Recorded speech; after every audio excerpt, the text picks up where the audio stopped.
And it will push the flames a little bit further eastward into Jerusalem itself.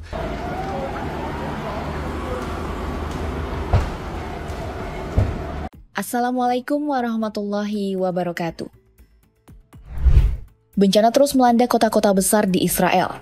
Warga panik berhamburan karena kebakaran dan badai pasir yang tak kunjung reda. Di tengah kekacauan itu, serangan dari kelompok Houthi Yaman pun belum berhenti. Kelompok ini baru saja menembakkan 2 rudal ke markas militer Israel. Diperkirakan, kerugian akibat semua bencana ini mencapai 4 triliun rupiah. Situasi di Israel makin mengerikan. Api telah menyelimuti ibu kota. Kebakaran hutan kini sudah menjalar sampai Yerusalem.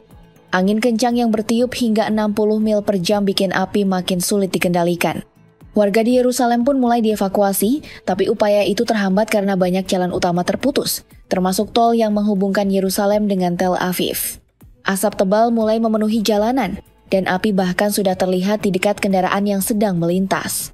Titik api paling parah berada di antara Latrun dan Bet Shemesh, memaksa ribuan warga mengungsi dan menyebabkan puluhan orang terluka.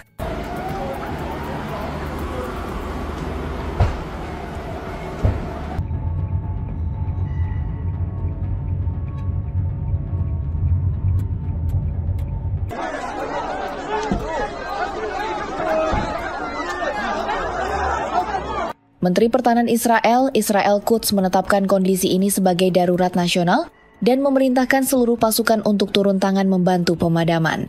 Layanan darurat Magen David Adom mencatat setidaknya 22 orang mengalami luka-luka, dengan 12 diantaranya harus dilarikan ke rumah sakit karena menghirup asap pekat.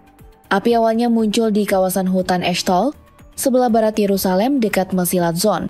Cuaca panas ekstrem dan angin kencang bikin api cepat menyebar. Diperkirakan sekitar 3.000 hektar lahan hangus terbakar. 5 helikopter dikerahkan untuk menjinakkan api dari udara. Sementara di darat, tim medis, ambulans, dan unit sepeda motor siaga penuh membantu warga yang terdampak di tengah kemacetan evakuasi. Api yang terus meluas juga membuat petugas harus menutup jalan utama yang menghubungkan Tel Aviv dan Yerusalem.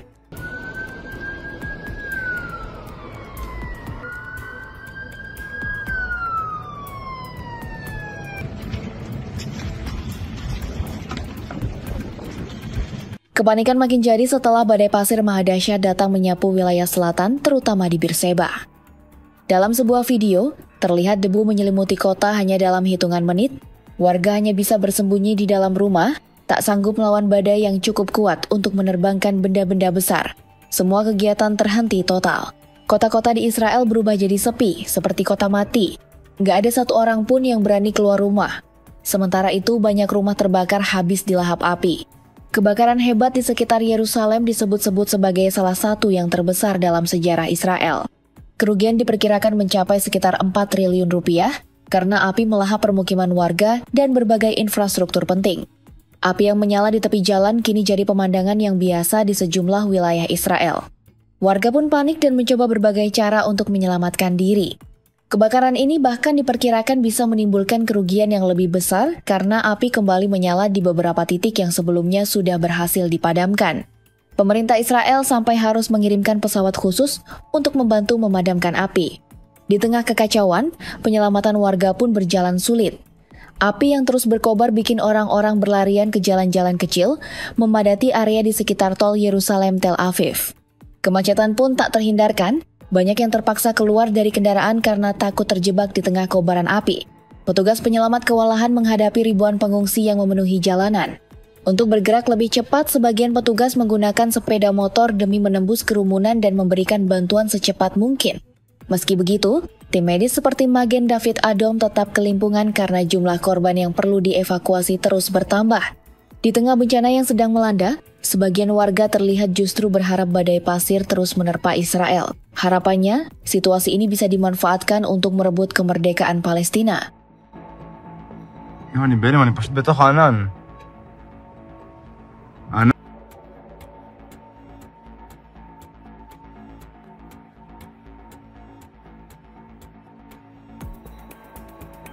Dukungan internasional pun jadi sorotan, mulai dari Indonesia, negara-negara Timur Tengah, sampai Uni Eropa.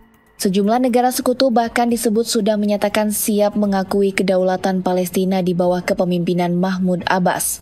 Selain itu, kelemahan militer Israel saat ini juga dianggap sebagai peluang untuk melakukan serangan balik. Namun di sisi lain, Israel seolah tak gentar. Meski sedang diterpa bencana, mereka tetap melanjutkan serangan ke Gaza. Baru-baru ini, Israel menyerang kawasan Beit Lahia dan kamp pengungsi Buraj. Serangan udara dilaporkan menghantam wilayah itu saat warga tengah tidur, menyebabkan banyak korban tertimpa reruntuhan bangunan. Menurut laporan dari Badan Pertahanan Sipil Gaza, sedikitnya 42 orang meninggal dalam serangan tersebut, menambah panjang daftar korban jiwa. Kondisi makin panas dengan adanya serangan dari kelompok Houthi Yaman. Dalam 48 jam terakhir, mereka dilaporkan meluncurkan 2 rudal hypersonik ke wilayah Israel. Suara ledakan dari serangan udara membuat warga Israel panik dan berbondong-bondong mencari tempat perlindungan. Juru bicara Houthi, Yahya Sari, mengatakan rudal mereka sukses menghantam target dan menyebut keberhasilan itu sebagai pertolongan dari Allah. Kelompok ini bahkan dikabarkan sedang menyiapkan gelombang serangan baru. الله العظيم انتصارا لمظلومية الشعبين الفلسطيني واللبناني وإسنادا للمقاومتين الفلسطينية واللبنانية وفي إطار المرحلة الخامسة من التصعيد. Di tengah kekacauan itu, Israel meminta bantuan dari berbagai negara untuk menangani kebakaran besar yang melanda Yerusalem. Tapi upaya itu justru berujung kecewa. Banyak negara Muslim menolak mentah-mentah memberikan bantuan, membuat Israel makin terisolasi di tengah krisis yang terus memburuk. Sejumlah negara Eropa turun tangan membantu.